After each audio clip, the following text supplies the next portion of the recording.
It's a very interesting question. And I'm sure many of us are looking forward that with the advancement of science, where is it reaching? What's the final limit? And is there a point where these two will meet? So far, I would say the scientific research findings about life, it has remained fragmented.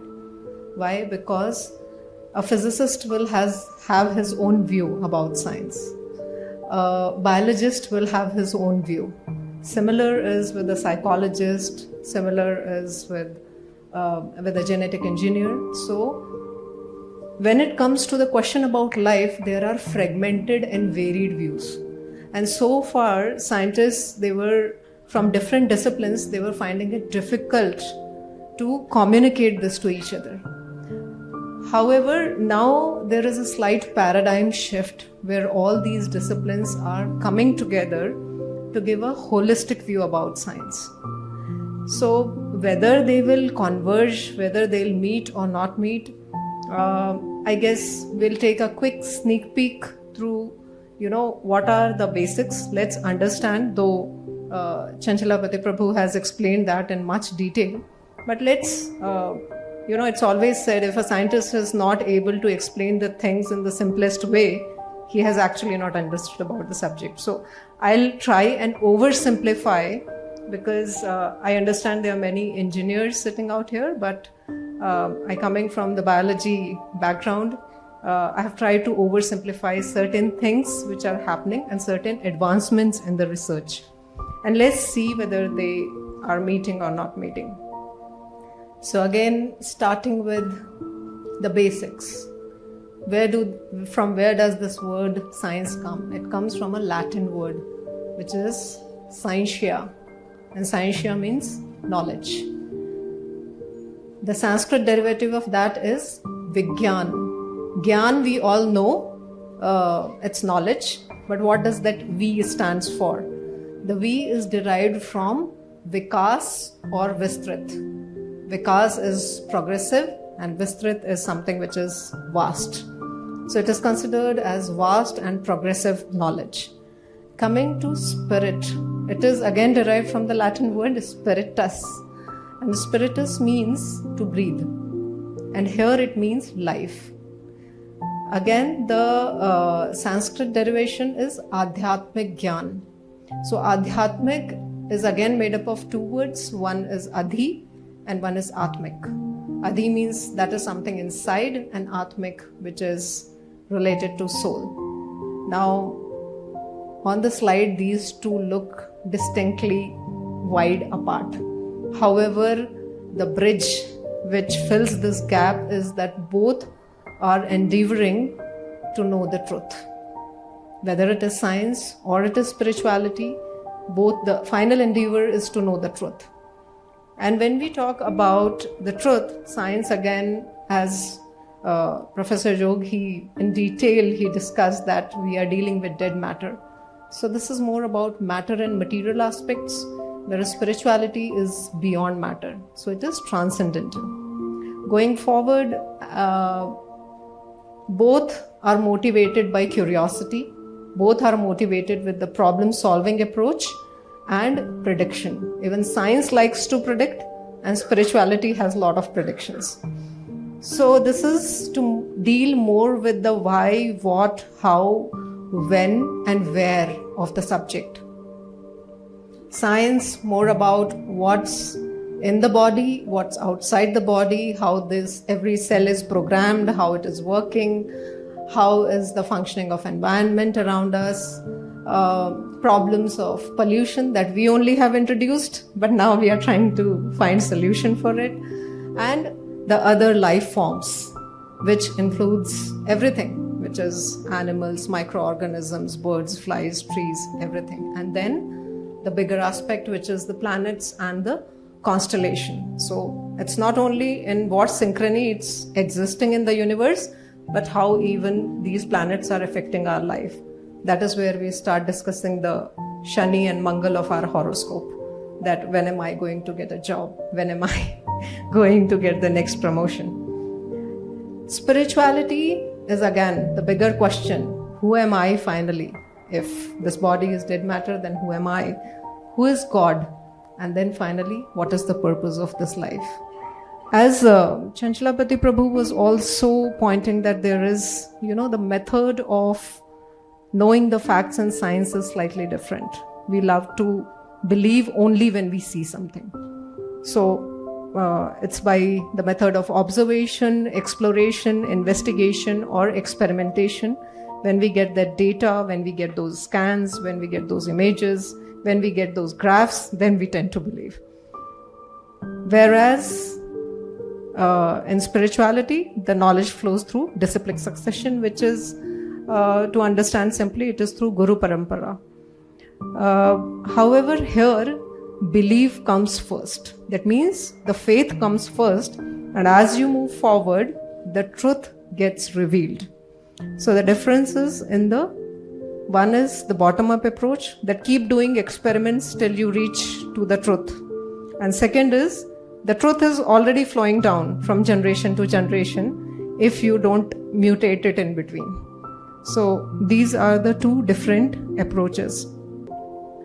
Further, the research shows that if a person is exposed to persistent negative emotional experiences in life, it increases one's likelihood of acquiring common cold, viral infections, yeast infestations, hypersensitivities, heart attacks, and high blood pressure. Again, if we have to just sum it up in one sentence, it means if you are exposed to a lot of negative emotional experiences in life, the immunity of the body goes down. So what is the solution? There is most benefit from classical and meditation, music on health and on the intensive care patient that is seen now. Whereas heavy metal or techno music are ineffective or even dangerous. So this is what I would like to discuss a little bit, or I would like to elaborate a little bit, that today we have this culture of, work hard and party harder. So the moment it is Friday evening and all the pubs and the clubs and the discotheques, everything is full. And we feel that probably this approach of exposing ourselves to very high metal and techno music, it will reduce our distress. But it doesn't happen that way. And we have now medical findings which tell us that it's not only ineffective, but it is even dangerous. I think a lot of pub owners are going to be sad about this research paper. So no, I'm not against that business. However, this is a finding. Further, do we all know about this? Blood donation. Yes, nothing new. We know about kidney transplants. Nothing unusual. Hair transplant. It's a big business today. Liver transplant. Again, known. Heart transplant. Yes, known. So there's nothing unusual. We all know about this. Let's move forward. Do we know about face transplant? And I'm not talking about the cosmetic or the plastic surgeries here. I'm talking about where a person's significant part of the face is damaged and it is to be replaced from a donor. So this is basically a medical procedure to replace all or a part of a person's face using tissue from a donor. And this involves the transplantation of everything, right from skin to nasal structure, lips, muscles of facial movement, nerves that will provide the sensation on your face, and the bones that support the face. Now, life is more interesting. Do we know this? This is not a science fiction again. It was considered to be science fiction, but no longer now, because there are several experiments which have been done. What is head transplant? Let us consider Mr. X on the left side, whose body is perfectly working. There's no problem with the limbs, the other functions of the body. However, he is brain dead. His brain is not able to operate this body. And then there is Mr. Y on the right side, whose brain is working perfectly fine, but he has a muscle wasting disease because of which the body is not working. So the body of Mr. X receives the head of Mr. Y. and this is grafted. Now, this is more interesting as we go further. Brain transplant or the whole body transplant. When we take off brain transplant, it is slightly different from head transplant. Here you just open the head of the person whose brain is malfunctioning and replace it with the brain of another person, so that there is structurally from outside there is no disconnect with the spinal cord. The connection with the spinal cord remains the same, however the brain gets replaced. And why this is called as whole body transplant? There is a whole lot of discussion happening in the scientific fraternity for this.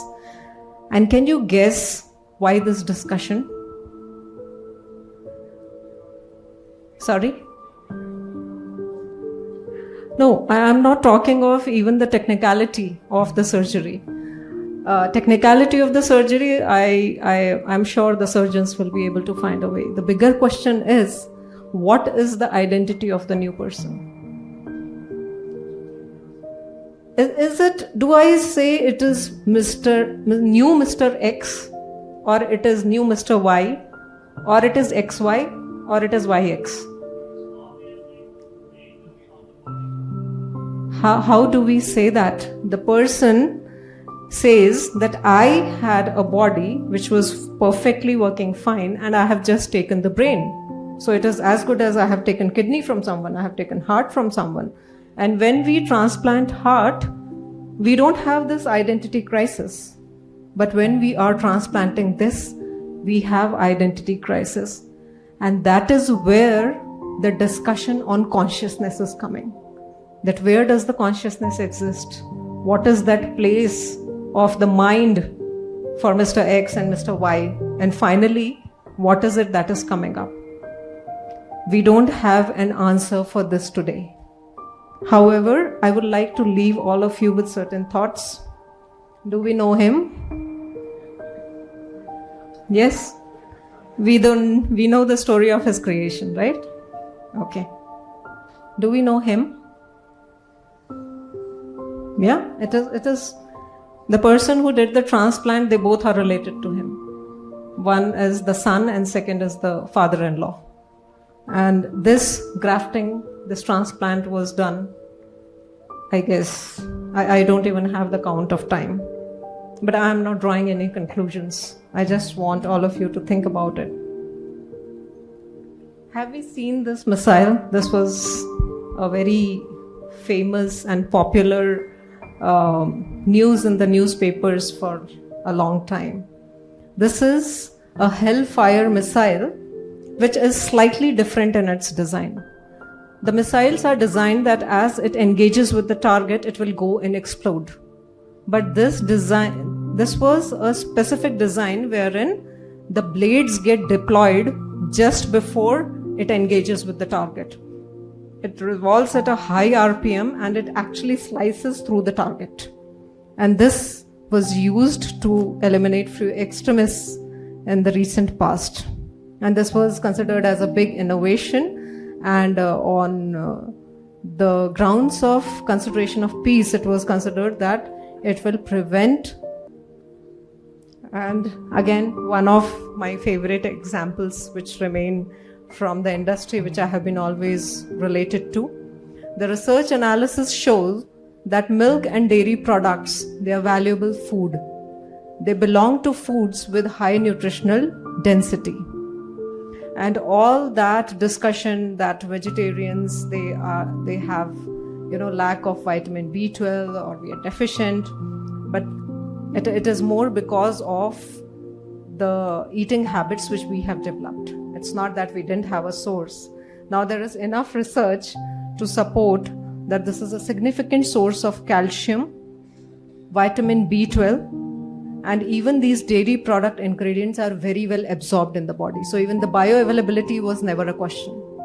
And further it says that the people who are lactose intolerant, because that's the new term and new things which we learn from West, that people who are lactose intolerant, the fermented form of the dairy products, we can take advantage because there is probiotic bacteria present in there. So both considering the people who can tolerate lactose, who cannot tolerate lactose, the design, there was enough science which was there in place, and it was taken care that you will never have calcium or B12 deficiency.